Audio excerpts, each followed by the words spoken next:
lillah nahmaduhu wa nasta'inuhu wa nastaghfiruh wa na'udzu billahi min syururi anfusina wa min sayyiati a'malina may yahdihillahu fala mudilla lahu wa may yudlil fala hadiya lahu wa asyhadu an la ilaha illallah wahdahu la syarika lahu wa asyhadu anna Muhammadan abduhu wa rasuluh amma ba'du. Kita melanjutkan pembahasan hadis Arba'in An-Nawawiyah. Dan kita masuk di hadis yang ke-26 tentang kewajiban sedekah setiap tulang rusuk yang kita miliki. Al-Imam Nawawi rahimahullah ta'ala beliau berkata, An Abi Hurairah radhiyallahu anhu qala Rasulullah sallallahu alaihi wasallam, dari Abu Hurairah radhiyallahu anhu berkata, Rasulullah sallallahu alaihi wasallam beliau bersabda, kullu sulama minan nasi alaihi shadaqatun, setiap ruas tulang dari manusia wajib bagi dia untuk sedekah. Kullu yaumin tatlu'u fihi syamsu, yaitu sedekah setiap hari ketika matahari terbit. Ta'dilu bainal itsnaini shadaqatun, mendamaikan antara dua orang itu adalah sedekah. Wa tu'inur rajula fi dabbatihi fatahmiluhu 'alaiha aw tarfa'u lahu mata'aha 'alaiha mata'ahu shadaqatun, membantu seseorang di kendaraannya, yaitu ketika ada orang dia berjalan di atas kendaraan, kemudian kita bantu naikkan beban barang-barang kepadanya. Fatahmiluhu 'alaiha aw tarfa'u lahu 'alaiha mata'ahu, entah orang itu kita naikkan di kendaraan kita atau kita angkatkan barang-barangnya. Shadaqatun, itu adalah bentuk sedekah. Wal kalimatu thayyibatu shadaqatun, dan ucapan yang baik adalah sedekah. Wa bikulli khutwatin tamshiha ila sholati shadaqatun, dan setiap langkah kaki yang engkau langkahkan menuju sholat itu juga sedekah. Wa tumitul adza anit tariqi shadaqatun, dan engkau menghilangkan rintangan di jalan itu juga sedekah. Rawahul Bukhari wa Muslim, hadis ini dikeluarkan oleh Imam Bukhari dan Imam Muslim. Dalam hadis yang lain mirip juga dengan seperti ini, tapi dalam hadis ini dijelaskan nanti tentang berapa sih jumlah ruas tulang di dalam diri kita. Hadis dikeluarkan oleh Imam Muslim dari Aisyah radhiyallahu anha. Kalau tadi yang kita bacakan dari Abu Hurairah, Bukhari Muslim. Kalau hadis yang kedua ini hadis dari Aisyah, dikeluarkan oleh Imam Muslim. Rasulullah sallallahu alaihi wasallam beliau bersabda, khuliqa ibnu Adam ala sittina wa thalathimi'ati mafsolin. Seseorang itu, anak Nabi Adam itu diciptakan dengan 360 ruas tulang. Jadi anak manusia itu, dia itu diciptakan dan ruas tulang yang ada dalam tubuhnya itu jumlahnya 360.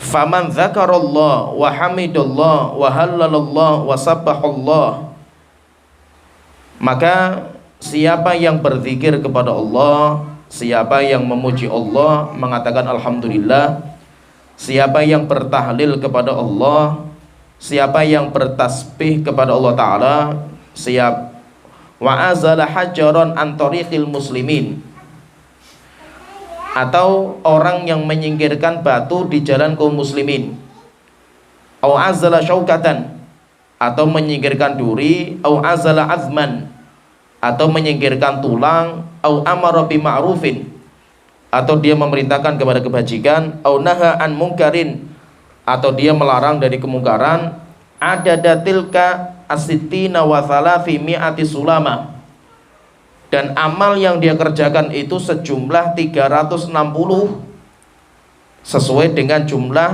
ruas tulang dia, amsa min yaumihi wa qad zahzaha nafsahu anin nar. Orang itu hidup di sore hari, kan pagi hari matahari terbit, selama berjalan waktu maka harus sedekah sejumlah itu. Maka kalau dia itu berhasil satu hari dia sedekah sejumlah 360 ruas tulang, maka dia itu sore harinya telah menyelamatkan jiwanya dari api neraka jahanam. Kemudian dalam hadis yang lain juga, hadisnya itu mirip juga, hadis dari Buraidah. Kalau ini sahabatnya Buraidah, dikeluarkan oleh Imam Ahmad dan Imam Abu Dawud. Dari Buraidah radhiyallahu anhu, beliau mengatakan Rasulullah sallallahu alaihi wasallam beliau bersabda, fil insani salatu mi'atin wa situna mafsalan. Di dalam tubuh manusia itu ada 360 ruas tulang. Fa alaihi an yatasaddaqa an kulli mafsalin minhu bisadaqatin. Dan wajib bagi setiap orang untuk bersedekah sesuai dengan jumlah ruas tulangnya. Qalu, akhirnya para sahabat bertanya, wa man yutiqu dzalika ya Nabiullah, wahai Rasulullah, siapa yang mampu setiap hari sedekah 360 kali? Maka Rasulullah mengatakan, qala, Rasulullah bersabda, an-nakha'atu fil masjidi tadfinuha. Nakha'ah itu riya atau air ludah di masjid yang kamu bersihkan. Wa syai'u tunjihi anit thariq, semua rintangan yang kamu singkirkan dari jalan, itu kebaikan, itu sedekah. Fa illam tajid, kalau kamu memang sudah mentok nggak mampu lagi berbuat kebaikan, faraqata ad-duha tujzi'uka, maka 2 rakaat sholat duha itu sudah mengganti kewajiban sedekah kamu. Kemudian dalam hadis yang lain juga mirip juga dari Abu Musa al-Asy'ari. Kalau hadis ini dikeluarkan oleh Imam Bukhari dan Muslim. Dari Abu Musa al-Asy'ari radhiyallahu anhu, ani Nabi sallallahu alaihi wasallam, dari Rasulullah sallallahu alaihi wasallam bahwasanya beliau bersabda, ala kulli muslimin shadaqatun. Setiap orang muslim, kalau ini orang muslim mengaitkan ke orang muslim, setiap orang muslim itu wajib untuk sedekah. Akhirnya para sahabat bertanya, qalu fa illam yajid, wahai Rasulullah, terus bagaimana kalau dia itu nggak mampu? Qala fa ya'malu biyadihi wa yasna'u nafsahu wa yatasaddaqu. Kalau tidak mampu, bikin saja dengan tangannya apa saja, karya apa yang bisa dibikin, bisa bermanfaat untuk dirinya, kemudian dia sedekahkan ke orang lain, yaitu barang itu. Kalau para sahabat bertanya lagi, fa illam yastati aw lam yaf'al, ya Rasulullah, kalau orang itu nggak mampu atau dia itu nggak bisa mengerjakan, qala yu'inu dzal hajatil malhuf, dia bantu orang yang butuh bantuan, apa saja yang bisa engkau bantu kepada orang lain. Kalau para sahabat bertanya lagi, fa illam yaf'al, ya Rasulullah, kalau orang itu nggak mengamalkan, qala, maka Rasulullah mengatakan fal ya'mur bil khairi, kalau seperti itu ya perintahkan saja kebaikan, itu kamu perintahkan kebaikan kepada orang. Akhirnya para sahabat bertanya lagi, qalu fa illam yaf'al, ya Rasulullah, kalau dia nggak mengamalkan itu, maka Rasulullah mengatakan fal yumsik anisyar, kalau memang sudah tidak mampu, tahan kejelekan dari dirinya, yaitu kejelekan lisannya, kejelekan tangannya, kejelekan kakinya, itu dia tahan, jangan sampai menzalimi orang lain. Fa innalahu shadaqatun, itu pun juga dinilai sebagai sedekah. Berarti kalau kita perhatikan ini ada banyak sekali riwayat yang maknanya hampir sama, menjelaskan tentang kewajiban sedekah setiap hari sesuai dengan jumlah ruas tulang yang kita miliki. Dan ruas tulang yang kita miliki itu 360, dan 360 itu lengkap secara lengkapnya. Tetapi kalau tulang-tulang yang besar itu jumlahnya 240-an. Tetapi ada tulang-tulang, ruas tulang kecil-kecil, itu kalau dikumpulkan semua, itu diteliti itu jumlahnya 360. Dan manusia itu disusun di atas tulang itu. Dan mereka itu, yaitu tulang-tulang ini, setiap tulang itu pagi hari dia masih hidup, maka dia itu harus sedekah. Orang itu harus sedekah. Kenapa? Karena dia diberikan karunia tulang-tulang yang masih bisa bermanfaat untuk dirinya. Maka dia itu harus sedekah. Orang itu harus sedekah sejumlah dengan ruas tulang yang dia itu bisa merasakan kehidupan. Kalau memang mentok semua perbuatan kebaikan itu sudah nggak bisa untuk diri sendiri, atau kebaikan yang kita berikan ke orang lain nggak bisa, maka bisa diganti sedekah 360 kali itu dengan sholat duha. Bisa diganti dengan sholat duha minimal 2 rakaat, sehingga kita sholat duha 2 rakaat itu sebagai pengganti kewajiban sedekah pada diri kita sesuai dengan jumlah tulang yang kita miliki. Dan dalam hadis ini kata Imam Ibnu Rajab Al-Hambali, saya akan bacakan ucapan beliau. Beliau mengatakan, fa maknal hadis, kalau kita itu pengen mengetahui makna hadis ini, inti hadis ini itu adalah anna tarqiba hadhil idhami wa salamataha min a'dhami ni'amillahi ala abdihi, bahwa susunan tulang-tulang ini yang tersusun rapi di dalam tubuh kita dan sangat rapi, nggak ada kekurangan susunan ini, itu merupakan nikmat karunia terbesar yang Allah berikan kepada kita. Fayahtaju kullu azmin minha ila shadaqatin, maka sebagai syukurnya kita kepada Allah Ta'ala, maka kita itu sedekah sesuai dengan jumlah setiap rusun kita.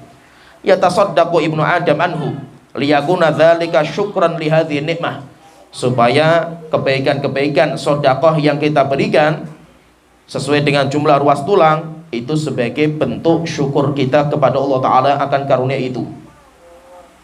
Oleh itu kalau kita perhatikan itu banyak dalam Al-Quran, Allah Ta'ala itu mengingatkan akan karunia diciptakannya kita secara sempurna. Kita itu kan diciptakan sempurna sekali, sampai akhirnya Allah Ta'ala itu mengatakan fi ahsani taqwim, kami telah menciptakan manusia dalam bentuk yang sangat sempurna. Dan kata para ulama, bentuk takwim itu pendirian, yaitu manusia itu berdiri sempurna sampai akhirnya dia bisa berdiri. Dan berdirinya manusia itu nanti ada 2. Takwim hissi, berdirinya secara hissi, yaitu secara kelihatan indera kita berdiri. Kemudian yang kedua, takwim maknawi. Kalau maknawi itu karakter, kita itu memiliki karakter. Allah menciptakan casing badan kita sempurna sampai kita bisa berdiri, kita bisa berlari, kita bisa bekerja, sampai kita bisa membawa beban-beban yang berat. Itu karunia yang Allah berikan kepada kita, dan itu sempurna tubuh kita itu. Kemudian yang kedua, Allah menciptakan dalam diri kita itu ada isinya. Isinya itu apa? Karakter. Kita punya karakter, kita punya bawaan, kita punya sifat. Ada yang sifatnya itu baik, karakternya, akhlaknya. Ada yang dia itu nggak baik, dan itu yang bisa menegakkan diri kita. Sehingga badan kita ini dengan karakter yang baik, akhirnya kita itu bisa sholat. Kenapa bisa sholat? Kita itu bisa sholat karena dalam diri kita itu ada 2. Kan ibadah atau aktivitas itu nggak mungkin kita itu bisa mengerjakan aktivitas itu kecuali ada 2. Yang pertama ada iradah, kehendak. Kita punya kehendak. Kehendak itu kan dalam diri gitu. Munculnya kehendak kita itu dari mana? Dari diri kita itu, dalamnya. Kemudian yang kedua, karena kita itu punya kudrah. Kita itu punya kemampuan. Ketika kita itu mengendaki sesuatu amalan dan jasad kita itu mampu gitu loh, casing kita itu mampu itu, akhirnya terwujudkanlah sebuah kegiatan. Minum misalkan, saya minum itu. Di depan saya ada minuman. Kalau saya dalam hati saya itu nggak mengendaki untuk minum, nggak mungkin tangan saya itu megang minuman gitu. Hatta walaupun ringan itu, tangan kita bisa megang ringan, tapi selama saya nggak punya keinginan dalam hati saya untuk minum, saya nggak akan ngambil gitu. Kan? Berarti apa? Berarti untuk mengamalkan aktivitas, baik aktivitas itu mata, mulut, tangan, kaki, itu pertama itu butuh irodah, kehendak. Itu kehendak, dan kehendak itu munculnya dari dalam.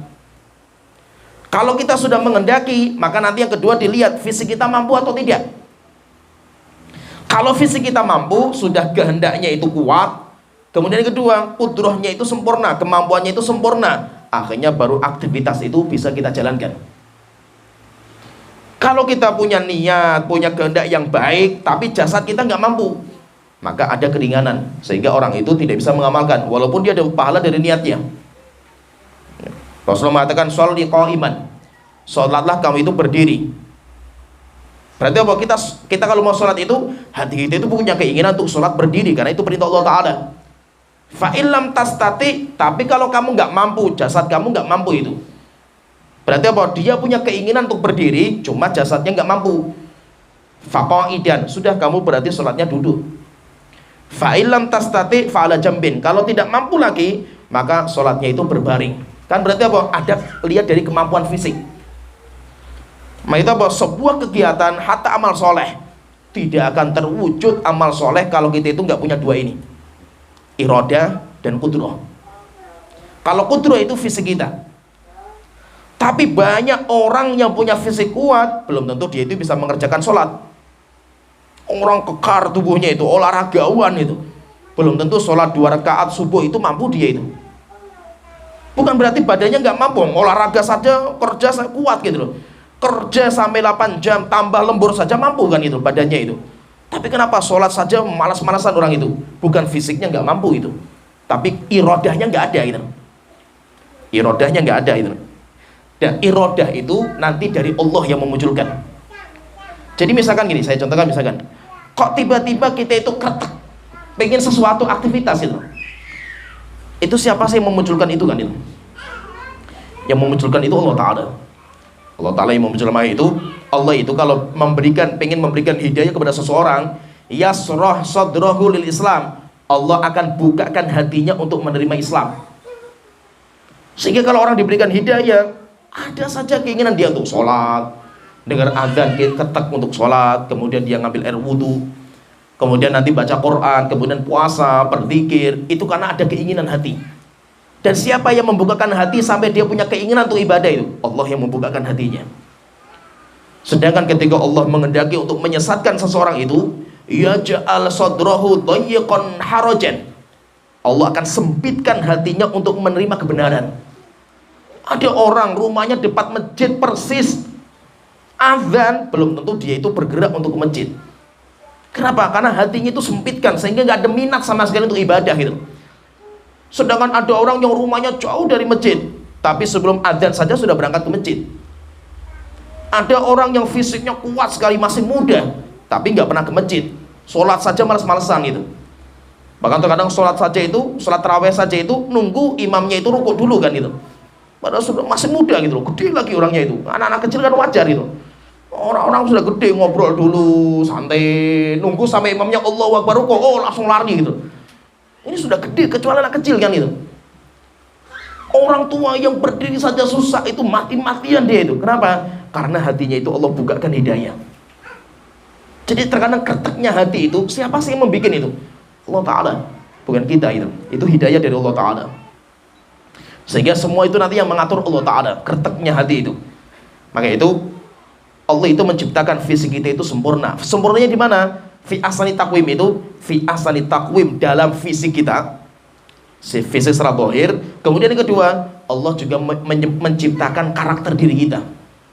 Karakter diri kita, tapi karakternya itu nanti ada yang diarahkan untuk hidayah, ada yang diarahkan oleh Allah Ta'ala untuk kesesatan. Oleh itu kenapa kita itu minta hidayah sama Allah Ta'ala terus, karena manusia itu nanti karakternya itu ada dua kecondongan itu.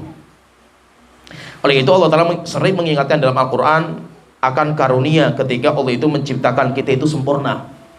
Allah Ta'ala misalkan berfirman dalam surat Al-Infitor ayat ke-6 sampai ke-8, ya ayyuhal insanu ma gharraka bi rabbikal karim. Wahai manusia, apa yang membuat kamu itu kok nggak bisa beribadah kepada Tuhan kamu? Apa yang menyebabkan kamu itu nggak bisa ibadah itu? Kenapa kok kamu itu malas-malasan untuk ibadah kepada Allah Ta'ala? Alladzi khalaqaka fasawwaka fa'adalak. Padahal Allah telah menciptakan kalian, fasawwaka, sampai Allah itu yaitu menyempurnakan penciptaan itu. Fa'adalak, sampai akhirnya kamu bisa berdiri tegak. Itu kan Allah yang mengatur itu. Siapa yang ngajari kita itu untuk belajar berdiri itu? Ketika kita kecil kan gak ada yang sama sekali itu. Nggak ada, tapi kita diberikan petunjuk sama Allah Ta'ala. Ketika masih bayi, akhirnya belajar untuk merangkak. Setelah itu belajar untuk berdiri walaupun jatuh, terus belajar lagi sampai akhirnya bisa berjalan. Belajar ngomong, siapa yang mengajari dia itu tuh seperti itu? Allah yang memberikan petunjuk. Fi ayyi suratin ma sya'allahu rakkabak. Dengan sebuah gambaran kalian itu sesuai dengan apa yang Allah kehendaki untuk merokkabak. Rokkabak itu mentarkibkan, menggabung-gabungkan. Sehingga tulang ini gabung sama tulang ini gabung sama tulang ini, akhirnya jadi kaki. Ini gabung lagi jadi tangan, ini gabung lagi jadi kepala, sampai akhirnya sempurna. Itu nanti Allah yang mentarkib, Allah yang menyusun sampai sempurna tubuh kita itu. Allah Ta'ala juga berfirman dalam surat Al-Mulk ayat ke-23, Qul huwallazi ansha'akum wa ja'ala lakumus sam'a wal absara wal af'idata qalilan ma tashkurun. Dialah Allah yang telah menciptakan kalian dan menjadikan dalam diri kalian itu ada pendengaran, ada penglihatan, dan ada hati. Qalilan ma tashkurun, tapi sedikit sekali orang yang bisa bersyukur. Jadi diri kita itu kan Allah ciptakan, memang kita itu lemah waktu itu, bodoh. Demikian juga kita itu nggak bisa apa-apa, tapi Allah itu di dalam diri kita itu diberikan alat untuk menyempurnakan. Oleh itu Allah Ta'ala misalkan berfirman dalam surat An-Nahl ayat 78, Allah Ta'ala berfirman, wallahu akhrajakum min butuni ummahatikum la ta'lamuna syai'ah. Allah telah menciptakan, mengeluarkan kalian dari perut ibu kalian dalam kondisi bodoh, nggak tahu apa-apa. Berarti kita itu lahir bodoh, tapi Allah itu sudah memberikan dalam diri kita itu bekal sarana untuk belajar. Apa bekalnya itu? Wa ja'ala lakumus sam'a wal absara wal af'idata. Allah menjadikan dalam diri kalian itu ada pendengaran, ada penglihatan, dan ada hati. Untuk apa? La'allakum tashkurun, supaya kalian itu bisa bersyukur kepada Allah Ta'ala. Sehingga kita itu lemah waktu awal diciptakan, kita nggak bisa apa-apa itu. Kita bodoh, kita diciptakan yuk kita cuma bisanya berbaring, kita ngomong nggak bisa, aktivitas semuanya kita nggak bisa, hatta cepoi diri kita saja kita nggak bisa itu. Tapi apa? Allah itu sudah install dalam diri dia itu alat untuk menyempurnakan. Akhirnya apa? Orang itu diberikan dalam dirinya itu pendengaran, penglihatan, dan akal sebagai sarana untuk belajar. Oleh itu kita itu sebenarnya dulu itu sudah rajin belajar sejak kita di kandungan ibu kita dengan pendengaran kita. Kita sudah mulai belajar di sana itu, karena kita semua yakin dulu itu kita bodoh. Setelah itu ketika kita lahir, kita mulai belajar dengan penglihatan kita. Nanti ketika kita sudah mulai tamyiz, umur 7 tahun lebih, mulai kita berpikir dengan akal kita, logika. Demikian juga Allah menciptakan keinginan kita untuk menyempurnakan diri. Itu kan sudah diinstal sama Allah Ta'ala, keinginan itu. Coba anak-anak kita itu, ketika kita dululah misalkan masih bayi itu, kita itu kan punya keinginan yang kuat untuk sempurna itu. Waktu itu bahwa kita sadar kita itu lemah, bisanya cuma berbaring. Setelah itu mulai belajar untuk tengkurap. Dan perjuangan luar biasa itu. Orangnya itu semangatnya luar biasa itu anak-anak kita ini dulu itu. Setelah selesai bisa tengkurap, akhirnya bisa merangkak pelan-pelan, jatuh, belajar lagi, jatuh, belajar lagi. Itulah manusia. Sampai akhirnya pegangan, sampai akhirnya bisa berdiri, jatuh, belajar berdiri lagi, jatuh. Walaupun jatuh bangun nggak pernah menyerah kita dulu itu. Sampai akhirnya kita itu bisa berdiri. Setelah itu mulai jalan pelan-pelan, jatuh lagi, berdiri lagi, jalan lagi pelan-pelan, jatuh lagi. Sampai akhirnya kita tegak berdiri, sampai bisa berlari. Setelah itu kita belajar berbicara. Ketika kita ngomong pertama kali orang pada tertawa itu, tapi kita dulu nggak pernah malu. Sampai akhirnya kita belajar ngomong, sampai akhirnya kita bisa belajar, bisa menjadi pembicara yang handal. Berarti apa? Kita itu lemah, Allah telah ciptakan itu, tapi Allah sudah menginstal dalam diri kita alat untuk menyempurnakan.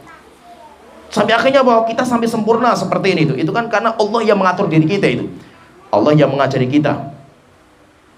Tujuannya itu apa? Ketika Allah itu mengingatkan seperti itu, supaya kita itu bersyukur kepada Allah Ta'ala.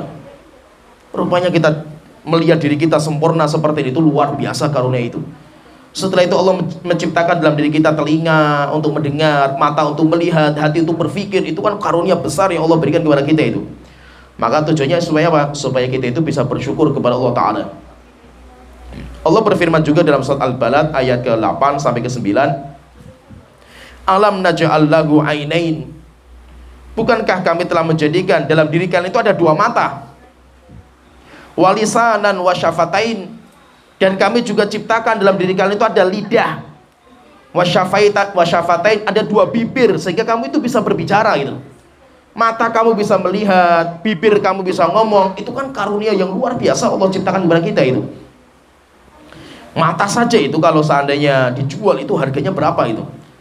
Oleh itu bahwa diri kita itu triliunan itu harganya itu.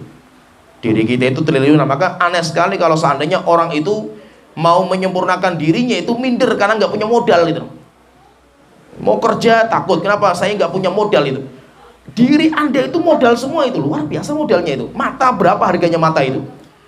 Berarti apa? Kita itu membawa sebuah modal yang luar biasa mahalnya itu. Kita punya mata, kita punya tangan, kita punya kaki. Kenapa kita nggak bisa menyempurnakan diri itu? Kalau seandainya kita itu bodoh misalkan itu, baca Quran nggak bisa. Kita sudah tua, jangan menyerah. Kenapa? Allah itu bukan berarti sampai di situ finishing itu, enggak. Orang itu harus menyempurnakan diri. Akhirnya apa? Harus belajar. Jangan pernah putus asa. Kenapa? Nggak ada namanya orang itu sudah kadaluarsa untuk belajar. Nggak ada. Banyak para sahabat masuk Islam sudah tua-tua, tapi dengan semangatnya mereka belajar, mereka menjadi orang yang hebat-hebat. Ada orang yang miskin, nggak punya kerjaan. Kenapa putus asa untuk bekerja gitu? Bukankah kita punya tangan, kita punya kaki, kita punya mata, kita punya pikiran gitu? Kenapa kita nggak bekerja itu? Banyak sekali pekerjaan yang bisa kita jalankan kan gitu. Jadi banyak sekali alat untuk menyempurnakan diri kita itu banyak sekali. Kita sudah diinstal sama Allah Ta'ala seperti ini. Maka itu ketika Allah itu menciptakan diri kita disusun dengan sangat rapi seperti ini, itu merupakan kenikmatan yang luar biasa. Oleh itu kata Syekh Muhammad bin Abdul Wahhab ketika beliau mengingatkan masalah karunia Allah Ta'ala itu, beliau mengatakan Annallaha kholaqona. Ingat, kenikmatan yang sangat besar Allah berikan kepada kita itu ada tiga, sesuai dengan tingkatan. Nikmat yang paling besar yang pertama yang Allah berikan kepada kita itu Allah menciptakan kita sempurna, sehingga bahwa kita menjadi manusia yang sempurna itu. Kemudian yang kedua, lebih dari itu lagi, nikmat di atasnya, warozakona. Setelah itu Allah menanggung rizki kami, rizki kita. Kita sudah ciptakan sempurna, Allah sudah membagi si fulan rizkinya sekian. Terus tinggal dijemput saja rizkinya itu, nggak usah dicari, jemput yang sudah ada. Wa ma min dabbatin fil ardi illa 'alallahi rizquha. Tidak ada binatang hidup di muka bumi ini kecuali rizkinya semuanya ditanggung semuanya sama Allah Ta'ala. Sehingga kita sudah lihat, wong kita dulu di perut ibu kita nggak bisa apa-apa saja bisa makan kita itu. Ibu kita nggak pernah nyuapin kita itu. Kita dulu waktu di dalam rahim kan nggak ada yang menyuapi kita itu, tapi kita bisa hidup, kita bisa bernafas. Nafas kita dari mana itu? Kita bisa bernafas, kita bisa makan, kita bisa minum. Itu dari mana itu? Allah yang mengatur. 8 bulan lagi gak main-main itu. Apalagi kita sudah keluar, mata sudah bisa melihat, tangan bisa bekerja. Kok kita takut masalah rezeki gitu loh? Wong dalam perut kita, ibu kita, kita nggak pernah kerja saja kita bisa makan gitu. Kok kita khawatir masalah rezeki kita? Terus bagaimana kalau kita tinggalkan pekerjaan yang haram, besok kita makan apa itu? Makanan masih banyak sekali itu, apalagi di Indonesia itu. Wong kita tinggal tancapkan pohon saja bisa hidup gitu. Kok apa yang kita khawatirkan gitu? Ya, luar biasa wong, seorang wanita, yaitu istrinya Nabi Ibrahim, bukan istrinya, budaknya Nabi Ibrahim, Hajar, diperintahkan sama Allah Ta'ala untuk membawa Hajar dan putranya Nabi Ismail pindah ke sebuah tempat. Nabi Ibrahim saja sampai ngeluh sama Allah Ta'ala, wahai Tuhanku, ini askantu min dzurriyyati biwadin inda min ghairi zar'in inda baitikal muharram. Tuhanku, sungguh saya telah meletakkan keluarga saya ini, yaitu Hajar dan Nabi Ismail, di sebuah lembah, tidak ada tumbuhan sama sekali itu. Tumbuhan gak ada, air gak ada, binatang gak ada, manusia gak ada. Kersang tempatnya itu. Akhirnya apa? Nabi Ibrahim pun juga sempat ketakutan.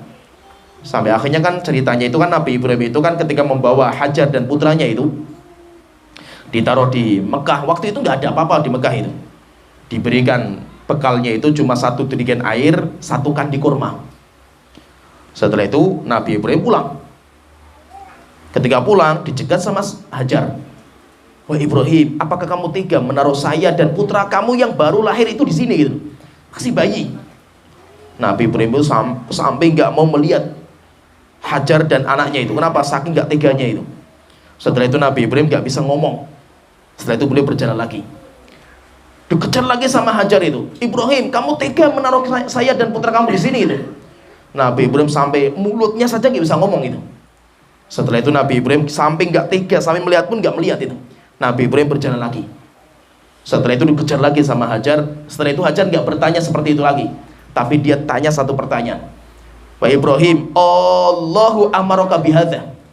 Apakah Allah wa Ibrahim yang memerintahkan kamu untuk naruh saya dan anak saya itu di sini itu? Akhirnya Nabi Ibrahim mengatakan, iya, itu perintah Allah Ta'ala.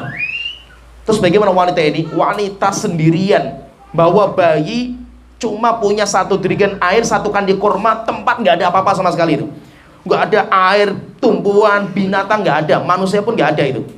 Akhirnya dia yakin dengan Allah Ta'ala. Dia mengatakan, falan yudayyi'anallahu abadan. Jika memang Allah yang memerintahkan, Allah tidak akan menyanyiakan saya. Sudah, pulanglah kamu Ibrahim. Akhirnya Nabi Ibrahim pulang. Namanya bantuan Allah itu biasanya terakhir. Setelah orang itu sudah di puncak-puncak kesabaran, biasanya Allah itu akan menurunkan bantuan yang gak masuk akal.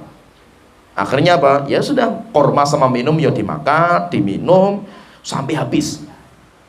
Ketika sudah habis, air asinnya itu gak keluar. Ismailnya sampai nangis-nangis, bingung wanita sendirian, coba bayangkan kayak apa gitu loh.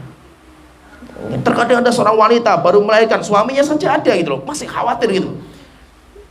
Ini sendirian, sama sekali nggak ada orang itu. Akhirnya dia naik gunung Sofa, berharap kalau ada orang dilihat, apakah ada orang yang lewat gitu. Nggak ada, turun lagi naik ke Marwah, lihat lagi apakah ada musafir yang lewat di sini itu. Karena itu biasanya jadi tempat perjalanan. Terus bolak-balik sampai 7 kali itu, nggak pernah menyerah itu. Ketika sudah capek, lelah, putus asa juga, nggak ada orang sama sekali itu. Tiba-tiba turun malaikat Jibril. Kemudian Hajar itu dipanggil. Ketakutan Hajar itu, siapa ini? Setelah itu dia, malaikat Jibril menghentakkan kakinya. Setelah menghentakkan kakinya, keluar air Zam-Zam. Dan air Zam-Zam ini sampai hari kiamat nggak pernah berhenti. Dan waktu itu keluarnya itu deras sekali airnya itu. Sampai akhirnya Hajar itu bikin bendungan supaya airnya nggak pergi kemana-mana. Kata Rasulullah, jika seandainya Hajar tidak bikin bendungan, niscaya air Zam-Zam itu akan menjadi danau yang besar sekali. Subhanallah, sampai akhirnya apa? Mulailah ada air, ada kehidupan, tumbuhan mulai hidup, binatang mulai berdatangan. Setelah itu orang-orang dari Jurhum, dari Yaman mulai lihat burung-burung terbang ke Mekah itu. Ada apa di sana itu? Setelah itu apa? Dicari informasi, rupanya ada kehidupan di sana. Akhirnya orang-orang Jurhum izin untuk pindah ke sana. Akhirnya mulailah ada kehidupan sampai sekarang, sampai Mekah menjadi negeri yang kaya raya itu. Kenapa? Karena kesabaran seorang wanita gitu. Sehingga apa yang perlu kita khawatirkan masalah rezeki kita itu, kita sudah ada ditanggung sama Allah Ta'ala, ngapain kita khawatir gitu. Oleh itu kata beliau, kata Syekh Muhammad bin Abdul Wahhab, beliau mengatakan, Annallaha khalaqana. Ingat karunia besar yang Allah berikan kepada kita itu. Yang pertama, Allah telah menciptakan kita, sempurna diri kita itu. Dan itu kan perjalanan panjang. Penciptaan kita itu nggak main-main itu. Perjalanan yang sangat melelahkan. Sampai akhirnya sempurna. Setelah itu Allah menanggung rizki kita juga. Sehingga tidak ada seorang pun yang meninggal dunia kecuali rizkinya sudah habis. Kalau masih ada yang tersisa, dikembalikan lagi ke dunia untuk menyempurnakan. Dan rizki itu kayak kematian. Orang walaupun dia itu fi buru aynama takunu yudrikumul mautu. Allah Ta'ala mengatakan, dimanapun kalian berada, kematian itu akan menjemput kalian. Walaupun kuntum fi burujim musyayyadah, walaupun kalian itu di sebuah istana yang megah besar, banyak penjaga, mati yang akan datang kepada kalian. Maka kata para ulama mengatakan, rezeki itu kayak kematian. Orang yang nggak pengen dapat duit, dapat duit. Orang yang mengejar mati-matian nggak dapat. Kenapa? Rezeki itu kayak kematian. Orang yang pengen mati, bunuh diri berkali-kali, nggak mati-mati itu. Orang yang nggak pengen mati malah mati itu. Orang yang sehat mati, orang yang sakit malah nggak mati-mati itu. Nah itu terjadi di mana-mana seperti itu gitu. Ya kan? Buyut saya di sini itu, buyut istri saya itu sakit pengampuran itu sampai bertahun-tahun dia dirawat sama istrinya. Subhanallah, itu malah istrinya meninggal dunia itu. Ini yang sakit cuma nggak bisa bergerak itu malah bisa hidup sampai bertahun-tahun setelahnya itu. Makanya itu apa? Rizki itu kayak kematian, nggak ada konsepnya itu, nggak ada gitu. Jadi konsep cari rizki itu gimana? Nggak ada. Yang penting antum ikhtiar saja gitu, nggak ada konsepnya itu. Nah itu apa? Cara mencari rezeki itu bisa di copy paste, tapi hasilnya nggak bisa. Walaupun semua sistemnya SOP-nya sama, tetap hasilnya nggak bisa di copy paste, karena semuanya sudah ada jobnya masing-masing. Maka itu setelah itu beliau mengatakan, Annallaha khalaqana wa razaqana, Allah telah menciptakan kita, Allah telah memberikan rezeki kepada kita. Setelah itu ada kenikmatannya lebih besar daripada itu, yaitu apa? Walam yatrukna hamalan. Setelah itu Allah tidak mencampakkan kita, dibebaskan untuk mencari jalan menuju Tuhan kita masing-masing. Kan Allah sudah menciptakan kita, Allah memberikan rezeki kepada kita. Setelah itu kita nggak dibiarkan, ya sana cari jalan menuju surga sendiri, sana cari jalan menuju Tuhan sendiri. Tidak, Allah tidak membiarkan kita itu sia-sia. Allah tidak mencampakkan diri kita untuk mencari kebenaran sendiri. Tapi setelah itu, walam yatrukna hamalan bal arsala ilaina rasulan. Nikmat yang lebih besar lagi daripada itu, Allah mengutus kepada kita seorang rasul untuk mengenalkan jalan menuju Tuhan kita itu kayak apa sih, untuk mengenalkan kita itu diciptakan oleh Allah itu untuk apa sih gitu. Sehingga dikenalkan semuanya itu, diluruskan lagi sama Nabi dan Rasul itu. Faman atau ahu dakhul jannah, siapa yang taat kepada Rasul itu maka dia akan masuk surga. Waman asahu dakhulan nar, siapa yang bermaksiat kepada Rasul itu maka dia akan masuk neraka jahanam. Jadi yang perlu kita pahami di sini bahwa kenikmatan yang Allah berikan kepada kita itu banyak sekali. Maka tidak ada cara kecuali apa? Kita bersyukur kepada Allah Ta'ala. Dengan cara apa? Dengan cara kita itu berbuat kebaikan, sedekah. Itu untuk menutupi syukur kita kepada Allah Ta'ala. Dan kata para ulama mengatakan asyukru ala darajatain. Bersyukur kepada Allah itu nanti ada 2 derajat, tingkatan. Tinggal kita itu nanti mau masuk ke tingkatan yang mana. Tingkatan yang pertama asyukrul wajib. Syukur yang wajib itu tingkatan paling rendah. Syukur yang wajib yaitu apa? Wa huwa ayyatiya bil wajibati wa yajtanibal maharima. Menjalankan kewajiban yang Allah wajibkan, meninggalkan keharaman yang Allah haramkan. Itu bukti kalau kita itu bersyukur sama Allah Ta'ala. Tapi syukur kita itu minimal, di batasan minimal.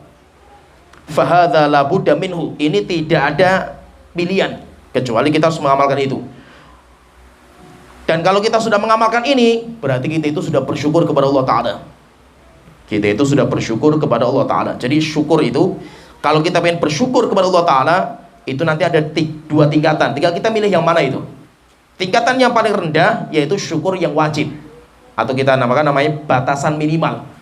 Dengan cara kita menjalankan perintah Allah Ta'ala, kita tinggalkan larangan Allah Ta'ala. Maka kita sholat itu, fahami ini, sholat itu sebagai tanda syukur kita kepada Allah Ta'ala. Jadikan sholat kita itu syukur kepada Allah Ta'ala. Kita puasa Ramadan karena kita itu bersyukur kepada Allah Ta'ala. Jangan sampai apa? Kita jadikan sholat kita, puasa kita itu untuk membeli surga Allah Ta'ala. Nggak akan bisa. Sehingga Rasulullah mengatakan la yadkhulul jannata ahadun bi amalihi. Nggak ada seorang pun yang masuk surga dengan amalnya. Amal kita yang banyak sekalipun nggak bisa beli surga. Kita masuk surga itu karena rahmat Allah Ta'ala. Maka jangan sampai kita itu apa? Berbangga diri dengan amal soleh yang kita kerjakan. Seakan-akan kalau kita sudah beramal, kita bisa membeli surga Allah Ta'ala. Nggak bisa. Amal kita itu kalau diganti dengan mata saja itu habis amal kita itu. Oleh itu sampai ada seorang ulama mengatakan jika seandainya semua amal manusia dikumpulkan, dibuat untuk membayar 1 nikmat saja itu nggak cukup gitu. Yaitu sholat kita yang kita kerjakan itu, kalau dibuat untuk membayar mata 1 saja itu nggak cukup gitu sholat kita itu. Apalagi untuk beli surga Allah Ta'ala, untuk membayar kenikmatan yang sudah Allah berikan kepada kita itu, ibadah kita saja nggak cukup gitu. Apalagi untuk membayar surga Allah Ta'ala, nggak mungkin. Maka kita itu amal ibadah itu bukan itu yang kita jadikan sebagai masuk surga. Kita jadikan masuk surga itu rahmatnya Allah Ta'ala. Sehingga kita itu minta sama Allah Ta'ala supaya kita itu bisa masuk surga. Sedangkan amal itu kita jadikan sebagai bentuk syukur kita kepada Allah Ta'ala. Ini amal yang pertama, yaitu syukur yang pertama tingkatan minimal, dinamakan dengan syukur yang wajib. Kemudian kedua, asyukurul mustahab. Syukur yang hukumnya mustahab, disunahkan. Syukur yang sunnah itu lebih tinggi lagi derajatnya itu. Yaitu apa? Wa huwa ayya'malal abdu ba'da ada'il faraid wajtinabil maharim binawafil ta'ati. Orang setelah dia mengamalkan yang wajib, meninggalkan yang haram, dia tambah dengan mengamalkan yang sunnah dan meninggalkan yang makruh. Dan orang ini, kata beliau mengatakan, kata Imam Roja, beliau mengatakan wahadhihi darajatus sabiqinal muqarrabin. Inilah derajat orang yang sangat cepat dalam berbuat kebaikan dan orang yang sangat dekat kepada Allah Ta'ala. Itu sampai derajatnya di surga itu, saking dekatnya itu, sampai dia itu sudah dekat sama Allah Ta'ala. Kan semakin tinggi surga itu derajatnya itu, sampai 100 derajat. Berarti yang paling tinggi kan paling dekat sama Allah Ta'ala itu. Maka kedekatan kita kepada Allah itu nanti sesuai dengan kadar syukur yang sunnah ini. Kalau syukur yang wajib itu minimal, batasan minimal kita bisa masuk surga. Tapi kalau kita pengen naik tingkatnya tinggi sampai kita dekat sama Allah Ta'ala, tidak bisa kecuali kita itu mengamalkan yang syukur yang mustahab itu. Oleh itu Nabi Muhammad SAW itu wa kadzalika kana Nabi SAW yajtahidu fi shalah. Maka itu Rasulullah SAW itu beliau kalau sholat sunnah, bukan sholat fardu. Sholat fardu seperti orang biasa gitu. Tapi kalau sudah masuk sholat sunnah, Rasulullah itu sholatnya luar biasa. Yaqumu hatta yatafattara qadamahu. Rasulullah itu kalau berdiri sholat sunnah, Rasulullah itu sampai kakinya bengkak, saking lamanya berdiri.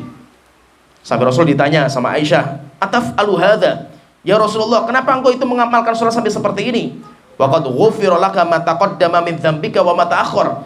Padahal dosa-dosa engkau itu kalaupun ada, sudah diampuni, dosa yang lalu maupun yang akan datang. Maka jawaban Rasulullah mengatakan, afala akunu abdan syakura. Kenapa saya tidak bisa menjadi hamba yang bersyukur? Sehingga apa? Yang membedakan kita dengan yang lain itu masalah yang sunnah. Kalau yang wajib semuanya sama, nggak mungkin lebih dari itu gitu. Kita sholat fardu, berapa sih yang wajib itu? Cuma 5 kali sehari semalam, nggak mungkin sampai 10 kali kan itu. Batasan semua orang sama kewajiban itu. Puasa Ramadan sama. Namanya puasa Ramadan itu 1 bulan, orang nggak bisa mengerjakan, qadha. Itu tetap beban karena itu kewajiban. Tapi yang bedakan itu apa? Yang bedakan itu ibadah sunnah. Nah itu ibadah sunnah itu Rasul itu mengatakan, kamu itu kalau sholat sunnah, kalau sholat wajib, kalau kamu sholat wajib itu sholat bersama manusia, yaitu apa? Pendekkan. Itu kalau kamu itu sholat wajib itu, apalagi jadi imam, pendekkan.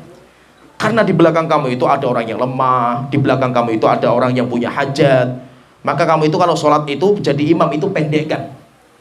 Tapi kalau kamu sholat sunnah sendirian, perpanjang semampu kamu itu.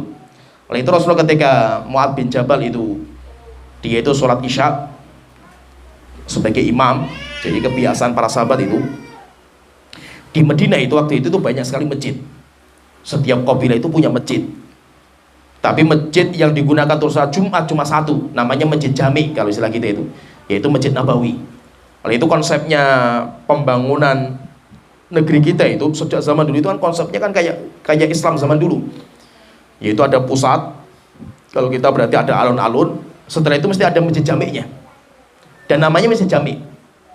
Kenapa? Karena itu yang digunakan untuk sholat jamaah, sholat Jumat. Sedangkan masjid-masjid yang lain cuma untuk sholat saja itu, sholat jamaah, tapi bukan sholat Jumat.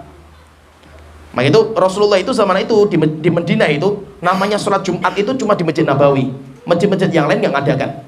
Tapi kalau sholat jamaah biasa, setiap tempat ada. Lah banyak para sahabat itu, seperti Mu'adz bin Jabal misalkan itu, dan bukan hanya beliau, banyak. Kebiasaannya itu apa? Beliau itu sholat di masjidnya Rasulullah dulu, bermakmum dengan Rasulullah. Setelah itu apa? Pulang ke rumah, setelah itu sholat lagi menjadi imam. Jadi mereka itu biasanya apa? Pengen sholat di belakang Rasulullah mereka itu. Setelah itu pulang, nanti menjadi imam. Tapi sholat yang kedua. Lah pernah Mu'adz bin Jabal itu dia itu sholat isya bersama Rasulullah, pulang menjadi imam di masyarakatnya, di kampungnya. Saking semangatnya itu membacanya surat Al-Baqarah, sholat isyanya itu, sampai ada orang tua itu gak mampu. Setelah itu dia batalkan sholatnya, kemudian dia itu sholat sendirian. Setelah selesai sholat sendirian pulang. Akhirnya selesai sholat isya, Mu'adz bin Jabal sampai baca Al-Baqarah selesai itu, akhirnya diceritakan kepada Mu'adz, Mu'adz, tadi ada orang bapak-bapak keluar dari jamaah, setelah itu sholat sendiri kemudian pulang. Akhirnya Mu'adz bin Jabal mengatakan, oh mungkin berarti dia munafik dia itu. Akhirnya orang yang dijuluki munafik ini gak terima dia itu, langsung lapor ke Rasulullah, ya Rasulullah, kami itu petani, pagi-pagi kita sudah bekerja, pulang sudah mau malam, kita itu malam pengen istirahat karena besok pagi kita mau kerja lagi itu. Ini mau sholat bersama kita menjadi imam baca surah Al-Baqarah, kita nggak mampu ya Rasulullah itu. Maka saya keluar itu, kemudian saya itu pulang untuk istirahat. Maka Rasulullah ketika mendengar kabar seperti ini, marah Rasulullah itu. Dipanggil Mu'adz, wahai Mu'adz sini. Setelah itu Rasulullah mengatakan, afattanun anta ya Mu'adz, apakah kamu akan menjadi pembawa fitnah di umat ini, wahai Mu'adz bin Jabal? Setelah itu Rasulullah mengatakan, kalau kamu sholat bersama makmum, sholat jamaah, sholat fardu, pendekkan. Di belakang kamu itu ada orang yang lemah, ada orang yang punya hajat, ada orang yang tua, pendekkan. Tapi kalau kamu itu sholat sendirian, sholat malam, perpanjang sepanjang-panjangnya yang kamu mampu itu. Nah, berarti apa? Kalau sholat kewajiban itu standar minimalnya itu sama gitu. Standarnya rendah gitu. Kan kewajiban itu standarnya minimal gitu. Yang bedakan antara kita dengan orang lain itu apa? Sholat malam kita, sholat sunnah kita, puasa sunnah kita, bacaan Quran kita, zikir kita. Yang sifatnya sunnah itu yang bisa berbeda-beda. Oleh itu nanti dengan kita itu mengamalkan yang sunnah-sunnah ini, itunya akan menaikkan derajat kita di surga. Semakin tinggi, semakin dekat kita nanti sama Allah Ta'ala. Nah itu Rasulullah SAW itu untuk mendapatkan gelar maqam mahmudah, itu kan gak main-main itu syaratnya itu. Karena Allah Ta'ala mengatakan asa ayyaba'athaka rabbuka, Allah Ta'ala mengatakan wa minal laili fatahajjat bihi nafilatan laka Muhammad, dari waktu malam yang kamu miliki sisakan untuk ibadah. Nafilatan laka, sebagai tambahan bagi kamu, walaupun yang lain gak diwajibkan. Maka itu sholat malam bagi Nabi Muhammad wajib. Setelah itu apa pahalanya itu? Asa ayyaba'athaka rabbuka maqaman mahmudah. Semoga dengan sholat malam yang kamu kerjakan itu, Allah akan membangunkan kamu, membangkitkan kamu, mendudukkan kamu di atas kedudukan yang paling terpuji. Namanya maqaman mahmudah. Dinamakan juga nanti dengan syafaatul uzma. Sampai kita kan berdoa itu, Allahumma rabba hadhi ta'wati tama wa sholatil qa'imah ati Muhammadil wasilata wal fadilah wa ba'athu maqaman mahmudah. Tegakkan Nabi Muhammad, dudukkan Nabi Muhammad di tempat yang paling terpuji. Kenapa? Di tempat itu Nabi Muhammad dipuji oleh semua makhluk. Sampai Allah pun memuji. Allah memuji, malaikat memuji, manusia semuanya memuji, jin semuanya memuji, binatang semuanya memuji. Kapan itu? Ketika pada mahsyar. Ketika pada mahsyar nanti Rasulullah memberikan syafaat terbesar. Sampai Nabi Nuh tidak berani, Nabi Adam nggak berani, Nabi Musa nggak berani, Nabi Isa nggak berani, Nabi Ibrahim nggak berani ngomong sama Allah Ta'ala. Yang berani ngomong hanya Nabi Muhammad. Tapi apa syaratnya? Syaratnya itu harus sholat malam. Sholat malamnya itu sampai Rasulullah bengkak kakinya itu. Sehingga ketika ditanya, wahai Rasulullah, kenapa engkau sholat saya seperti ini itu? Afala akunu abdan syakura, kenapa saya nggak bisa menjadi hamba yang bersyukur? Nah itu Nabi Muhammad itu nanti kedudukannya sama Allah sangat dekat sekali itu.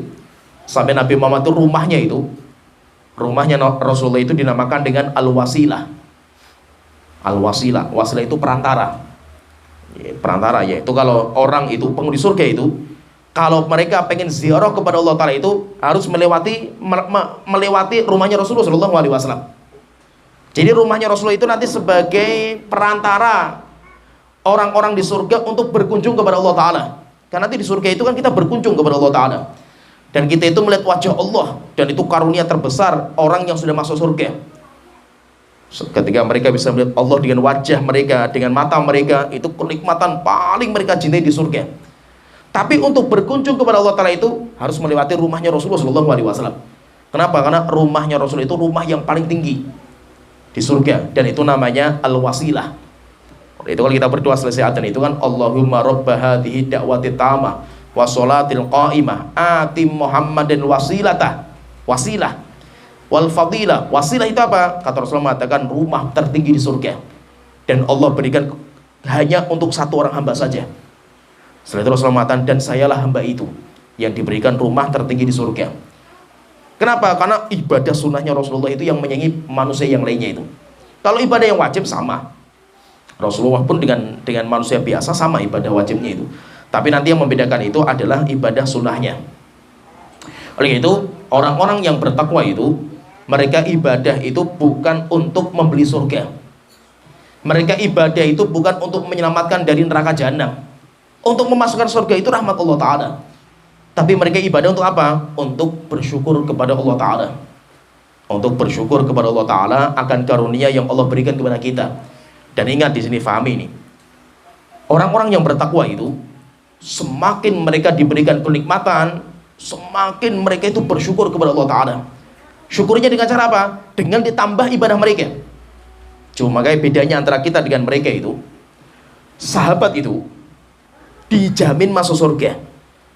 Bahkan tempat tinggalnya di surga itu Rasulullah sudah ngabarkan itu.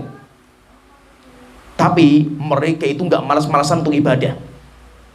Mereka sudah dijamin masuk surga, tapi ibadahnya luar biasa mereka itu. Beda sama kita. Kita belum dijamin masuk surga, kita itu sudah leyeh-leyeh kita itu. Santailah surga kita, tenang saja itu. Jaminan surga saja kita belum dapat gitu. Coba kalau para sahabat itu, Umar bin Khattab itu, Rasulullah itu pernah itu mimpi di surga. Sampai Rasulullah itu mengatakan, sampai Rasulullah menceritakan para sahabat itu, sampai Umar nangis itu. Karena Rasulullah bercerita, saya masuk surga. Saya ketika masuk di surga, saya melihat sebuah istana yang sangat-sangat indah, kata. Saya nggak pernah melihat dengan mata saya istana itu. Akhirnya saya tanya sama malaikat, wahai malaikat, ini rumahnya siapa itu? Maka malaikat mengatakan, lifatan min Quraisy. Ini miliknya satu pemuda dari Quraisy. Akhirnya Rasulullah mengatakan, fa'arju an akuna ana huwa. Saya mengira, saya berharap sayalah orang itu. Akhirnya saya tanya lagi sama malaikat, malaikat pastinya siapa orang itu? Akhirnya malaikat mengatakan, di Umar bin Khattab. Itu rumahnya Umar bin Khattab. Coba ya. Umar saja rumahnya sudah disebutkan sama Rasulullah, rumahnya seperti ini. Bilal saja itu sampai Rasulullah mengatakan kepada Bilal, wahai Bilal, amal apa yang kamu amalkan sampai sandal kamu itu sudah nunggu kamu di surga itu. Sandalnya sudah nunggu itu. Banyak para sahabat yang mengatakan, kamu di surga, kamu di surga, kamu di surga itu. Pertanyaan, apakah mereka itu kalau sudah lulus, dijamin lulus kamu? Kamu sekolah ini lulus semua kamu itu. Tambah semangat belajar mereka itu. Para sahabat dijamin masuk surga sama Rasulullah itu. Mereka ibadahnya mati-matian mereka itu. Nah, ibadahnya untuk apa itu? Untuk bersyukurnya mereka kepada Allah Ta'ala. Kalau kita yang belum dapat jaminan masuk surga, sudah merasa kita itu orang yang paling hebat gitu. Sampai akhirnya apa? Ibadah malas-malasan gitu. Padahal jaminan saja belum dapat gitu. Para sahabat jaminan sudah dapat, tapi ibadahnya mereka mati-matian mereka itu. Sehingga mereka itu ketika mendapatkan kenikmatan, kan mereka dijamin masuk surga itu kan kenikmatan itu. Semakin mereka itu mendapatkan banyak kenikmatan, ibadah kepada Allah semakin mati-matian mereka itu. Dan hebatnya itu, saking takutnya kalau mereka itu gak bisa bersyukur, sampai akhirnya mereka itu khawatir. Mereka itu menjadi orang munafik.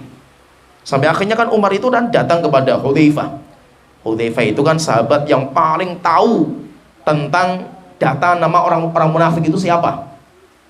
Sehingga Hudzaifah itu juluki dengan Sirrun Nabi, pembawa rahasianya Rasulullah. Karena semua data munafik, semuanya itu diberikan datanya itu kepada Hudzaifah. Tapi Hudzaifah dibaiat, jangan sampai engkau kabarkan kepada siapapun. Karena informasi tentang siapa munafik itu informasi rahasia. Akhirnya suatu ketika Umar bin Khattab, sekelas beliau loh bayangin, datang kepada Hudzaifah. Kemudian mengatakan, Hudzaifah, apakah saya itu namanya daftarnya itu masuk ke daftar orang munafik? Padahal siapa itu? Umar yang sudah dijamin masuk surga. Itu saja takut kalau dirinya itu menjadi orang munafik. Setelah itu Hudzaifah mengatakan, enggak, saya enggak akan jawab wahai Umar. Karena Rasulullah itu membaiat saya, menyumpah saya untuk tidak mengabarkan. Akhirnya dipaksa sama Umar, wahai Hudzaifah, saya sekali saja tanya, saya masuk dalam daftar munafik enggak itu? Akhirnya Hudzaifah mengatakan tidak. Setelah itu Umar tanya lagi, terus kalau pegawai yang saya angkat jadi gubernur, jadi wali kota, ada nggak di antara mereka yang munafik? Akhirnya Hudzaifah mengatakan ada. Setelah itu tanya, siapa itu wahai Hudzaifah? Maka Hudzaifah mengatakan, wahai Umar, saya tidak akan jawab, karena saya tidak akan mengabarkan siapa saja daftar orang munafik, tapi ada. Akhirnya Umar bin Khattab itu kalau ada pegawainya beliau meninggal, sebelum mensolatkan beliau itu lihatnya Hudzaifah mau mensolatkan atau tidak. Kalau mensolatkan berarti ini orang mukmin. Akhirnya Umar mensolatkan. Kalau Hudzaifah mundur, maka Umar pun mundur. Siapa itu? Setingkat Umar. Umar saja masih takut kalau dia itu munafik. Oleh karena itu sampai Ibrahim, manusia terbaik, dijuluki dengan julukan Abul Anbiya. Sampai Nabi Ibrahim itu mengatakan, wahai Tuanku, Rabbi, jauhkan kami wabaniya anak budal asnam, saya dan anak-anak saya dari menyembah berhala. Innahunna rabbi innahunna adlalna katsiran minan nas. Tuhanku, sesungguhnya berhala itu telah menyesatkan banyak orang. Sampai ada seorang ulama tabi'in mengatakan, siapa yang aman dari kesyirikan setelah Nabi Ibrahim? Nabi Ibrahim saja nggak merasa aman dari kesyirikan, sampai minta terus sama Allah supaya nggak jatuh dalam kesyirikan. Kenapa kok kita merasa aman gitu? Sehingga maksudnya itu kalau orang-orang mukmin itu mereka ibadahnya mati-matian dan mereka itu takut kepada Allah Ta'ala. Takut kalau amal mereka gak diterima, takut kalau ibadah mereka ditolak sama Allah Ta'ala, dan itu ciri mereka. Oleh itu sampai Allah Ta'ala mengatakan, alladzina yu'tuna ma atau, orang-orang yang membelanjakan harta mereka, wa qulubuhum wajilatun, dalam kondisi hati mereka ketakutan. Aisyah langsung bertanya sama Rasulullah, ya Rasulullah, ini siapa ini orang ini? Membelanjakan hartanya dalam kondisi dia takut. Apakah dia itu orang yang belanjakan hartanya untuk dosa, maksiat, sehingga dia itu takut kepada Allah Ta'ala? Maka Rasulullah mengatakan, wahai Aisyah, bukan itu. Orang yang membelanjakan hartanya dalam kondisi takut itu adalah orang mukmin. Sodakoh, orang mukmin itu ibadah. Orang mukmin itu mati-matian ibadah mereka itu. Tapi mereka itu takut kalau ibadahnya gak diterima sama Allah Ta'ala. Takut kalau seandainya amalnya itu gak cukup untuk masuk surga. Sehingga orang mukmin itu apa? Isinya ibadah, doa. Ibadah, doa supaya diterima sama Allah Ta'ala. Kenapa? Karena kita itu jangan merasa aman. Jangan merasa kita itu penghuni surga. Jangan pernah kita itu merasa kita itu orang paling hebat. Itu juratan syaitan orang seperti ini. Baik, itu para sahabat itu walaupun mereka sudah mendapatkan rekomendasi dari Rasulullah SAW, tapi mereka itu Masya Allah ibadahnya mati-matian mereka itu. Ibadahnya luar biasa, padahal mereka sudah mendapatkan jaminan dari Rasulullah SAW. Oleh itu kalau Rasulullah SAW itu beliau sholat sampai kakinya bengkak, beliau ibadahnya luar biasa. Ketika ditanya kenapa Rasul itu seperti ini, maka Rasulullah mengatakan, afala akunu abdan syakura, kenapa saya itu tidak bisa menjadi hamba yang bersyukur kepada Allah Ta'ala. Maka ketika kita itu diberikan kenikmatan oleh Allah Ta'ala untuk bisa beribadah, kita bisa sholat, kita bisa puasa, kita bisa belajar agama seperti ini, kemudian kita bisa mengamalkan sunnah, itu karunia besar yang Allah berikan kepada kita. Terus bagaimana caranya itu? Caranya kita bersyukur kepada Allah Ta'ala. Dengan cara apa? Dengan cara kita jalankan perintah Allah Ta'ala, kita tinggalkan larangan Allah Ta'ala. Kalau bisa, tambah lagi dengan kita jalankan yang sunnah, kita tinggalkan yang makruh, sebagai bukti kita itu bersyukur. Dan harus kita itu meyakini, ini fahami juga, kita itu harus yakini bahwasanya nikmat akhirat itu lebih mahal daripada dunia dan seisinya. Ini fahami ini. Jadi jangan sampai kita itu merendahkan nikmat Allah gitu. Contohnya misalkan ya, kita sekarang belajar di sini itu. Belajar seperti ini sampai kita tahu Al-Qur'an, kita tahu hadis, kita tahu ilmu agama, itu lebih mahal daripada dunia dan seisinya. Kita sholat 2 rakaat saja sebelum subuh itu, Rasulullah mengatakan rakaatul fajri, 2 rakaat yang kita kerjakan sebelum sholat subuh, khairun minad dunya wa ma fiha, lebih baik daripada dunia dan seisinya. Maka jangan sampai kita remehkan kenikmatan hidayah. Jangan sampai kita itu apa? Misalkan kita sekarang memanjangkan jenggot ini. Memanjangkan jenggot ini, kalau kita niatkan untuk sunnah Rasulullah itu, karena itu datang dari Rasulullah itu. Mau kata, maka hukumnya wajib atau sunnah itu masalah hukum saja itu. Yang penting Nabi Muhammad itu berjenggot. Dan yang kedua, Nabi Muhammad memerintahkan untuk berjenggot bagi laki-laki. Mau perintah Rasulullah itu wajib atau sunnah, itu bukan urusan kita. Yang penting Rasulullah mengamalkan. Yang kedua, Rasulullah perintahkan. Kita seorang muslim itu kan ngikuti Rasulullah itu. Laqad kana lakum fi Rasulillahi uswatun hasanah. Telah ada suri toladan yang baik pada diri Rasulullah. Suri toladan itu diikuti kan ya. Kita bisa mengamalkan sunnah walaupun cuma jenggot saja itu lebih mahal daripada dunia dan seisinya. Apalagi kita bisa ngafal Quran, kita bisa belajar agama, itu lebih mahal daripada dunia dan seisinya. Jangan kita itu minder di hadapan orang itu. Ini harus pahami itu. Maka sering saya itu ngomong ke santri-santri itu, santri-santri pondok, ketika mereka bisa diberikan hidayah belajar di pondok, ngafal Quran, mereka bisa sholat, mereka tahu akidah yang benar, tahu fikih, tahu bahasa Arab, itu nikmat lebih mahal daripada dunia dan seisinya. Maka apa? Jangan kita itu minder gaul sama orang gitu. Kita ketemu sama orang kaya, kita itu sungkem-sungkem gitu. Seakan-akan apa? Dia itu lebih hebat daripada Al-Quran yang kita miliki itu. Orang kaya bagi kita itu nggak ada apa-apanya itu. Kita ketemu sama pejabat, kita itu merendahkan diri itu. Ya. Kita bisa belajar Al-Quran, baca Quran benar, itu lebih mahal daripada jabatan dia itu. Tapi terkadang apa? Kitanya itu nggak pede gitu. Kita itu nggak pede. Kalau kita itu punya nikmat yang lebih mahal daripada dunia dan seisinya itu. Sampai para ulama itu ketika Muhammad bin Hasan itu, kalau mereka itu malam hari diskusi sama para ulama, diskusi namanya mudzakarah, diskusi sampai pagi hari subuh, biasanya nggak batal sholat mereka itu, wudhu mereka nggak batal.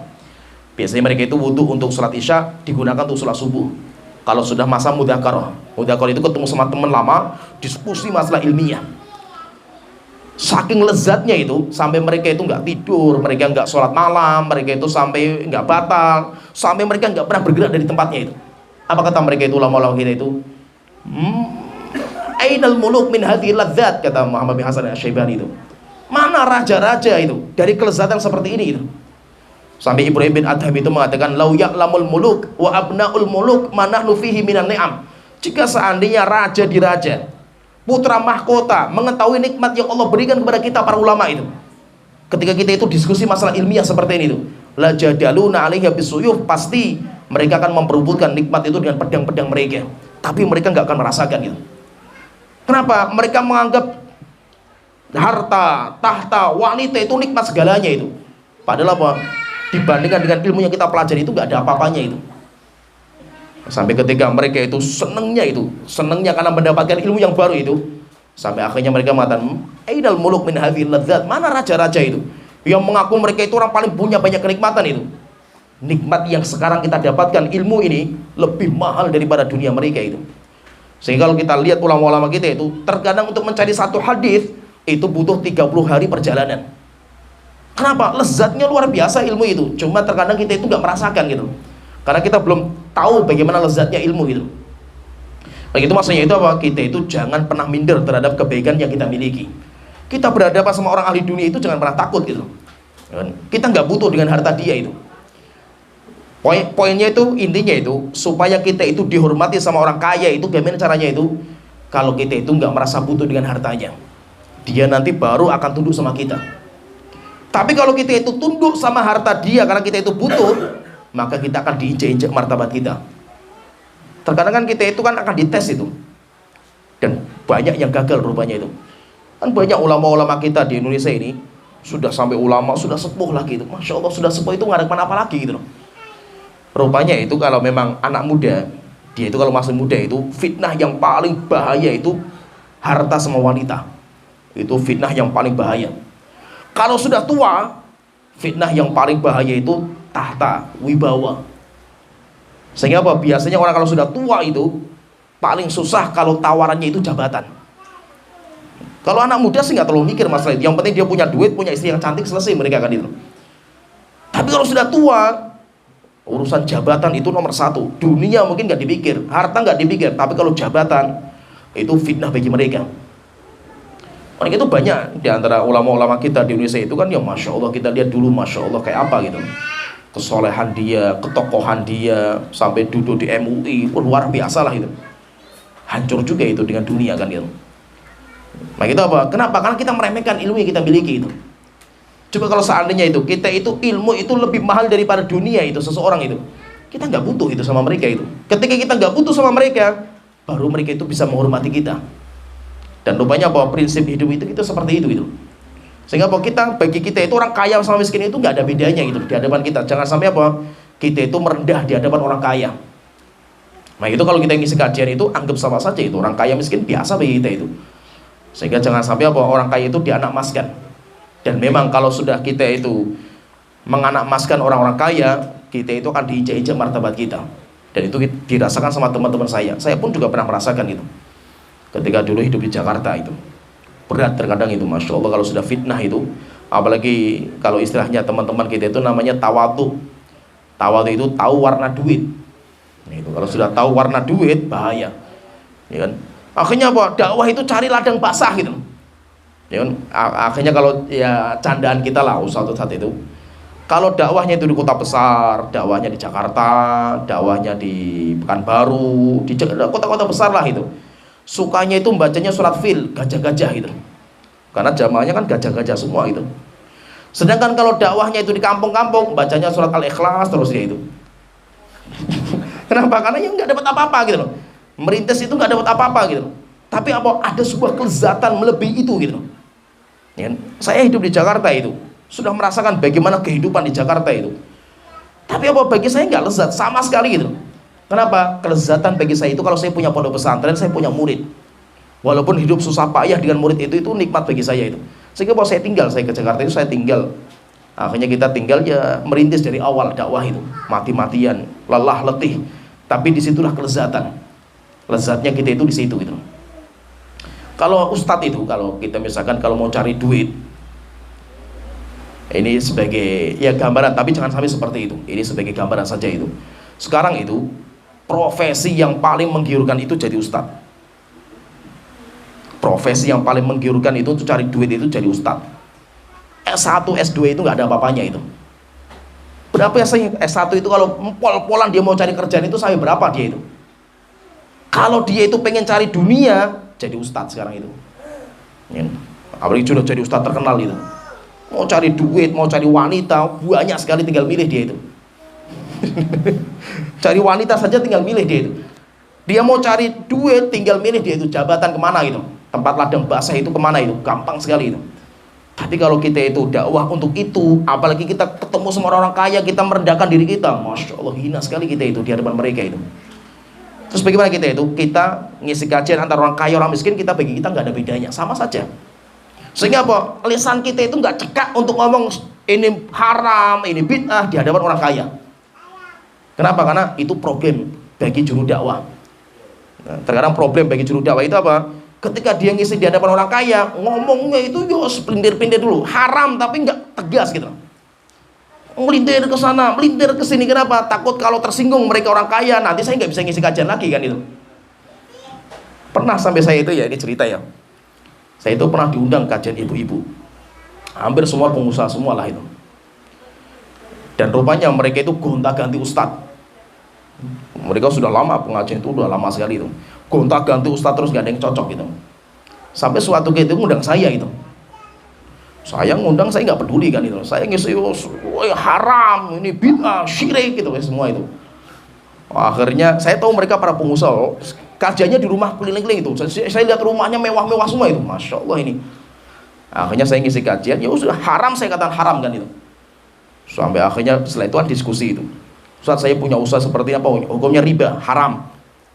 Ustaz, saya kayak gini kan hukumnya haram. Akhirnya Ustaz kok haram semua itu? Akhirnya saya, itu bukan urusan saya gitu loh, haram tidaknya itu.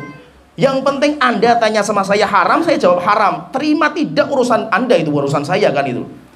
Salahnya Anda itu, kenapa Anda itu dulu bisnis, sebelum bisnis itu nggak belajar kan itu. Itu salahnya Anda, bukan salahnya saya gitu loh. Ya kan? Yang baik itu apa? Sebelum Anda bisnis itu belajar ini haram tidaknya kan muamalah itu. Bukan setelah sukses baru kita tanya gitu loh. Tanya sama saya haramkan gitu. Saya nggak peduli gitu loh. Sampai ribut waktu itu kan itu. Sampai saya bilang terakhir itu, saya nggak peduli Anda terima maupun tidak itu. Kenapa? Saya nggak butuh diundang di sini juga gitu. Saya besok nggak diundang, ya nggak apa-apa, saya nggak butuh kan gitu. Yang butuh Anda bukan saya di sini kan gitu. Akhirnya ribut selesai wes. Saya udah mikir nggak mungkin diundang lagi kan itu. Saya yang penting sudah plong itu apa? Berani menyampaikan kan kebenaran kan itu. Subhanallah, besok diundang lagi gitu. Saya bilang kok nggak kapok-kapok undang saya ini kan. Sudah tak marahin seperti itu nggak kapok gitu loh. Ustadz, saya malah seneng yang ustadz kayak gini tegas gitu. Kemarin cari ustadz tuh nggak ada yang tegas. Tanya hukum kerjaan seperti ini, ngambang semua jawabannya itu. Saya pengen ustadz yang tegas kayak ini. Ya bagus kalau seperti ini, kalau mau ngaji sama saya nggak mau kajian tematik. Terus bagaimana? Ayo kita kaji muamalah. Waktu itu saya wajibkan semua peserta itu beli bukunya Ustadz Irwandi. Harta haram di sebelah kita itu, yang harta haram itu. Buku itu baca satu persatu gitu. Sehingga bahwa kita tahu semua muamalah kita itu haram tidaknya itu. Sampai subhanallah itu. Sampai saya itu sudah nggak bisa ngisi kajian di situ lagi karena sibuknya kita, saya tinggal itu. Sampai pada nangis mereka itu. Kenapa?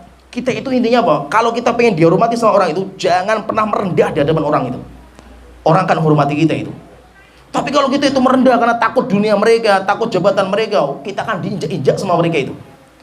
Maka apa? Kita itu orang ahli akhirat itu harus lebih mulia daripada ahli dunia. Jadikan Islam kita itu di atas daripada dunia dan seisinya itu. Sehingga apa? Orang itu akan hormat sama kita, walaupun kita orang miskin gitu. Para sahabat itu walaupun orang miskin, mereka nggak punya apa-apa, tapi kalau sudah keluar, wibawanya nampak gitu. Sehingga orang-orang kaya saja segen sama mereka itu. Kenapa? Karena mereka nggak pernah butuh sama hartanya orang. Sehingga apa? Itu yang menjadikan kita itu menjadi wibawa. Apalagi ilmu yang kita miliki itu mahal sekali, ilmu kita itu. Jangan sampai kita tunduk di hadapan orang kaya itu. Jangan sampai apa kita tunduk di hadapan pejabat. Hina sekali kita itu. Dan itu saya terapkan. Saya biasa seperti itu. Makanya saya terkadang ada orang kaya ngundang saya, ngundangnya di rumah itu, kajian pribadi itu. Enggak, saya enggak ada waktu itu. Kajian pribadi, kajian keluarga, waktu saya lebih mahal daripada ngurusi keluarga itu kan gitu. Makanya saya bilang kalau mau ngaji kajian umum. Kita ada kajian umum untuk banyak orang kan gitu. Tapi kalau kajian keluarga di rumah sendirian, seakan-akan cuma keluarga saya yang datang, enggak, saya enggak butuh gitu. Sampai pernah itu waktu dulu saya masih waktu longgar lah itu. Ada orang kaya raya lah punya perusahaan itu. Bikin kajian di rumahnya untuk keluarga. Setelah jalan, untuk keluarga dia saja itu. Setelah itu, subhanallah karena sibuknya saya ada kajian di luar, di masjid umum lah untuk orang umum ya. Ya saya tinggal kajian orang kaya itu. Sampai datang ke rumah minta ini afan, saya udah gak ada waktu itu. Kalau mau ngaji ikut kajian umum yang ada kan gitu. Kenapa? Karena kita nggak pernah minta sama orang, apalagi apa mengharapkan dunia mereka, sama sekali kita nggak pengen gitu. Aib sekali lah penuntut ilmu itu apa mana-mana pikir cuma duit itu. Saya ngisi kajian ini dapat duit berapa itu? Aib sekali bagi kita itu. Sudah banyaklah nikmat Allah itu banyak sekali itu. Wong kita dulu saya di Yaman saja itu nggak pernah megang duit yang masih hidup gitu. Sampai saya kalau ditanya sama ibu saya itu, nak gimana kamu di sana? Saya bilang, bu nanti kalau saya masih pulang berarti saya masih hidup gitu. Terus gampang saja prinsip saya masih hidup itu masih alhamdulillah yang penting itu. Walaupun apa setahun nggak megang duit gitu. Sampai kita itu kalau pengen jajan itu, saking nggak punya duitnya itu, kita itu cuma pergi ke warung makan cium baunya saja itu. Alhamdulillah selesai cukup pulang ke asrama itu. Karena kita nggak punya uang gitu. Tapi alhamdulillah apa? Alhamdulillah bisa hidup gitu. Kalau kita saat ini kena dan disuruh pulang ke Indonesia nggak mau kita itu. Sampai perang di Yaman pun kita nggak mau pulang itu. Sampai waktu mau pulang pun nangis saya itu. Kenapa? Ada kelezatan melebihi dunia dan seisinya itu. Yaitu apa? Ilmu. Kalau bukan karena ilmu ngapain kita ke Yaman itu? Negeri yang seperti ini gersang, panas, makanan nggak enak, semuanya serba nggak enak dunianya itu. Ngapain kita ke sana itu? Tapi ada kelezatan di balik dunia dan seisinya itu. Yaitu apa? Ilmu. Sehingga kalau kita suruh pulang nggak mau itu. Sampai kita tinggalkan kenikmatan dunia semuanya. Kenapa? Karena ada kenikmatan yang lebih lezat daripada dunia dan seisinya. Yaitu apa? Hidayah. Hidayah itu lebih mahal. Ya sampai di sini alhamdulillah kita sudah selesaikan hadis yang ke-26. Nanti kita akan masuk di hadis yang ke-27. Ya sampai di sini wa akhiru da'wana alhamdulillahirabbil alamin. Sallallahu alaihi Muhammad wa ala alihi washabihi ajmain.